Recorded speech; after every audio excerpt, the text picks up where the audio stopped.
Assalamualaikum, kami dari KIM 1442D dari Kumpulan 5 akan membentangkan tentang cabaran kelestarian etika dan peradaban di Malaysia, bahaya rasuah dalam kalangan penjawat awam.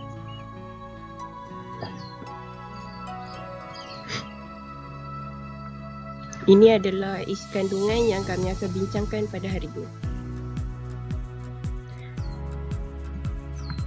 Kami terdiri daripada 5 ahli kumpulan iaitu Ayuni binti Dahlan, Fatimah Azahra binti Ismail, Nurhani Syakinah binti Abdul Aziz, Nurul Zafirah binti Muhammad Nazaruddin dan Nur Zulfahana binti Muhammad Zaki. Assalamualaikum warahmatullahi wabarakatuh. Nama saya Nurul Zafirah binti Muhammad Nazaruddin.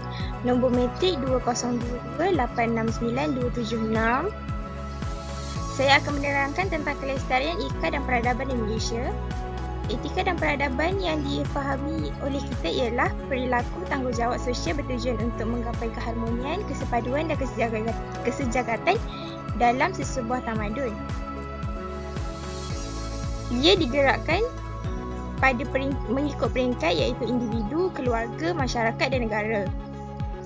Dalam memahami realiti sosial ini, penghayatan holistik dan memupuk kelestarian etika dan peradaban menjadi satu perantara pengukuhan dalam kehidupan masyarakat agar kita dapat hidup aman dan harmoni. Seterusnya, defisit sosial merupakan kekurangan yang wujud dalam konteks sosial yang memerlukan usaha penyatu paduan berterusan untuk meningkatkan tahap kesepaduan. Jurang perbezaan persepsi dan pendapat dalam kalangan kumpulan yang berbeza bermula daripada individu, keluarga dan masyarakat menjadi penyumbang kepada kekurangan ini. IPNAS telah mengenal pasti defisit sosial ini yang diperoleh daripada suara hati orang. Ramai perlu pertemuan mereka, antaranya ialah etnisi, agama, kelas sosial, pendidikan, bahasa, jurang generasi, gender, federalisme, ruang desa bandar dan media. Seterusnya, apa itu rasuah? Rasuah merupakan penerimaan atau pemberian suapan sebagai upah atau dorongan untuk seseorang individu kerana melakukan ataupun tidak melakukan sesuatu perbuatan yang berkaitan dengan tugas rasmi.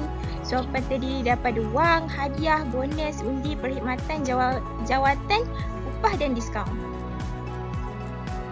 Seterusnya, faktor kesan dan langkah.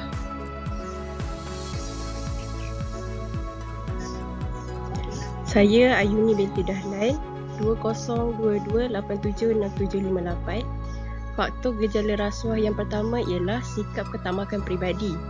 Apabila kita ada sikap tamak dalam kehidupan, kita akan terjerumus dengan gejala rasuah apabila tidak dapat dikawal dengan baik, kerana kita selalu tidak mengukur baju di badan sendiri. Seperti contoh, rakan sekerja kita mempunyai gaya hidup yang mewah dan kita pun hendak mengikut beliau, tetapi kita tidak sedar diri kerana gaji kita tidak sebesar beliau. Jadinya, kita akan terjebak dengan aktiviti penerimaan duit secara tidak sah atau dikenali sebagai rasuah yang dilakukan oleh orang-orang yang tidak bertanggungjawab. Yang kedua, sikap mengabaikan nilai tuntutan agama. Seperti yang saya nyatakan di atas, mengabaikan nilai tuntutan agama ini pandangan kepada penjawat awam amat dibimbangi kerana penjawat awam tidak peduli akan tuntutan agama asalkan mereka dapat apa yang mereka mahukan, walaupun dengan cara yang salah iaitu penerimaan rasuah. Yang terakhir ialah tekanan kewangan. Tekanan kewangan adalah satu faktor rasuah yang amat popular dalam kalangan penjawat awam kerana mereka yang bergaji rendah pun boleh menggunakan cara ini untuk mendapatkan rasuah atau duit haram bagi membahagiakan diri mereka.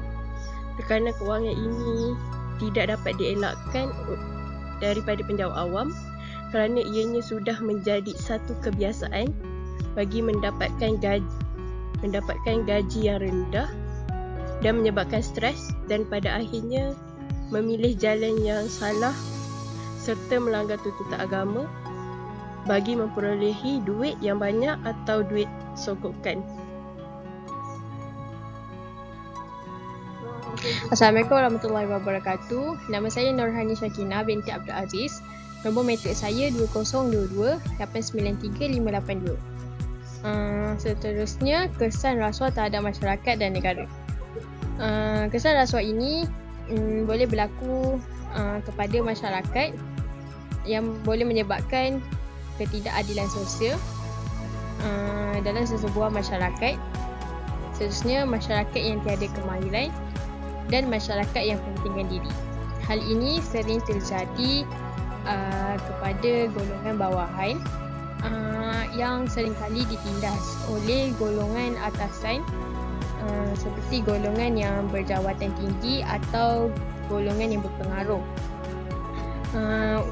Untuk mendapat mereka seringkali ditindas dalam mendapatkan suatu jawatan dan juga suatu kontrak, walaupun sebenarnya mereka itu tidaklah berkemahiran untuk mendapatkan hak tersebut, tetapi dengan rasuah mereka boleh mendapatkan apa yang mereka inginkan dan bersifat pentingkan diri sendiri.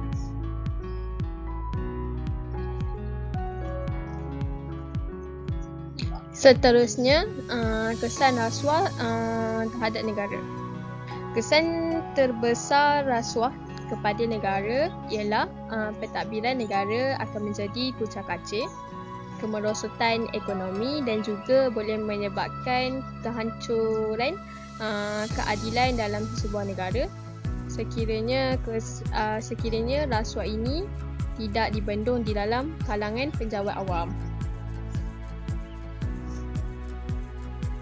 Assalamualaikum warahmatullahi wabarakatuh. Saya Nur Zulfahana binti Muhammad Zaki. Nombor matrik 2022 850092.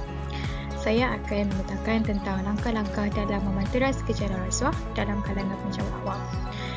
Yang pertama ialah membudayakan integriti dan nilai benci rasuah dalam organisasi.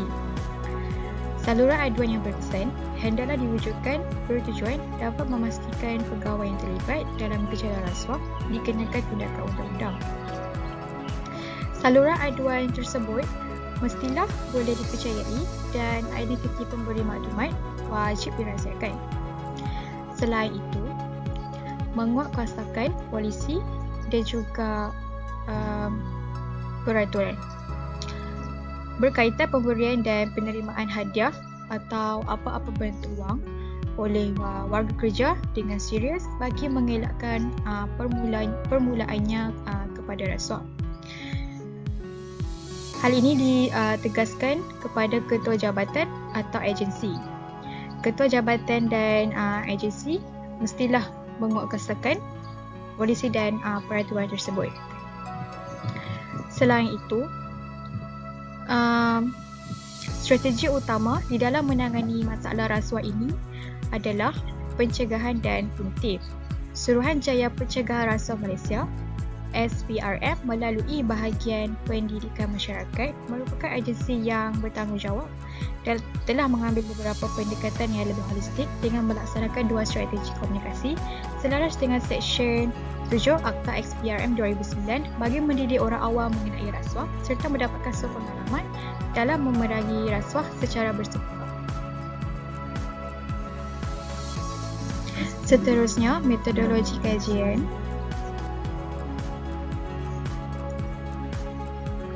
Dalam kajian ini, kami telah menggunakan dua sumber data, iaitu sumber data primer dan juga sumber data sekunder. Sebanyak 64 responden telah menjawab soalan Google Form kami. Dan kemudian kami telah menggunakan 3 kaedah pada sumber data sekunder, iaitu yang pertama ialah laman web, kedua artikel dan yang terakhir sekali ialah akhbar. Dapatan dan perbincangan. Berdasarkan dapatan hasil kajian menunjukkan seramai 45 daripada 64 responden yang bersetuju bahawa faktor yang berlakunya rasuah dalam kalangan penjawat awam kerana sikap inginkan hidup mewah. Seterusnya, menyatakan sebanyak 2.51% yang bersetuju bahawa sikap ini menyebabkan penjawat awam terlalu mementingkan wang dan imej sehingga sanggup melakukan rasuah. Di samping itu, seramai 19 responden memilih tekanan keuangan dan tekanan kerja merupakan faktor yang menyebabkan penjawat awam terlibat dengan gejala rasuah. Hal ini mungkin berlaku kerana kebanyakan daripada mereka mungkin berpendapatan gaji yang rendah dan tidak seiring dengan kos sara hidup yang tinggi, terutamanya kepada mereka yang berkeluarga dan mempunyai komitmen yang tinggi. Seterusnya, hasil dapatan dan perbincangan bagi kesan rasuah terhadap masyarakat.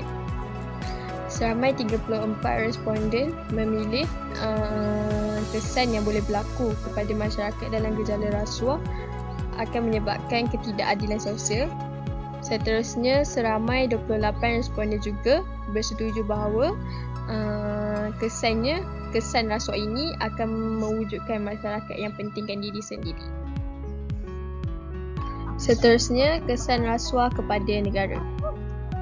Seramai 43 orang memilih kesan rasuah kepada negara boleh menyebabkan pentadbiran negara kucar kacir, manakala seramai 19 responden memilih akan berlakunya kemerosotan ekonomi.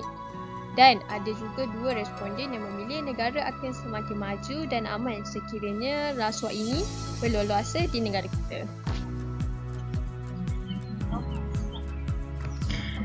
Seterusnya, hasil dapatan dan perbincangan bagi langkah-langkah mencegah rasuah dalam kalangan penjawat awam menunjukkan seramai 56 responden bersetuju bahawa langkah yang perlu dilakukan untuk menangani gejala rasuah dalam kalangan penjawat awam ialah dengan menggunakan tindakan tegas kepada pegawai yang terlibat dengan rasuah dan salah guna kedudukan. Seterusnya, menyampaikan mesej-mesej berkaitan adil rasuah juga dipersetujui oleh 4 responden, manakala seorang responden memilih langkah yang perlu dilakukan untuk menangani budaya ini dengan penjawat awam perlulah melakukan kerja tanpa gaji selama 3 bulan. Assalamualaikum warahmatullahi wabarakatuh. Nama saya Fatimah Zahra binti Ismail dengan nombor matriks 2022 499914 akan membincangkan tentang kesimpulan. Dapat dirumuskan bahawa perbuatan rasuah ini akan meninggalkan kesan yang amat dahsyat kepada rakyat Malaysia dan penjawat awam itu sendiri yang mengamalkan perbuatan rasuah. Dapat juga diringkaskan di sini faktor berlakunya gejala rasuah dalam kalangan penjawat awam di Malaysia ialah disebabkan oleh sikap inginkan hidup mewah, tekanan kewangan dan tekanan kerja. Selain itu, dapat dirumuskan bahawa kesan gejala rasuah ini kepada masyarakat ialah berlakunya ketidakadilan sosial yang mana golongan miskin akan bertambah miskin dan golongan tertindas bertambah miskin dan tertindas, manakala golongan pengamal rasuah ini pula akan bertambah kaya tanpa perlu memerah keringat dan bekerja keras. Di samping itu, kesan gejala rasuah ini terhadap negara pula akan menyebabkan pentadbiran negara menjadi kucar kacir dan berlakunya kemerosotan ekonomi, iaitu landainya lengkuk pertumbuhan ekonomi disebabkan peningkatan kadar inflasi dan kos hidup rakyat, kurang pelaburan dalam negara serta pembaziran dana awam di dalam negara kita. Seterusnya, dapat dirumuskan bahawa langkah yang perlu dilakukan untuk membanteras gejala rasuah dalam kalangan penjawat awam di Malaysia ialah dengan mengenakan tindakan tegas kepada pegawai atau penjawat awam yang terlibat dengan rasuah dan salah gunakan kedudukan mereka, seperti mendenda atau menghukum melakukan kerja tanpa gaji selama 3 bulan. Akhir kata, seperti firman Allah Subhanahu Wa Taala di dalam Al-Quran, iaitu dalam surah Al-Baqarah ayat 188, dan janganlah kamu makan harta di antara kamu dengan jalan yang batil, dan janganlah kamu menyuap dengan harta itu kepada para hakim dengan maksud agar kamu dapat memakan sebahagian harta orang lain itu dengan jalan dosa, padahal kamu mengetahui kerana haram bagi seseorang itu menggunakan harta yang diperolehinya atau dibelanja dengan jalan yang batil, dan sememangnya jelas di dalam agama Islam bahawa rasuah itu haram. Sekian daripada saya.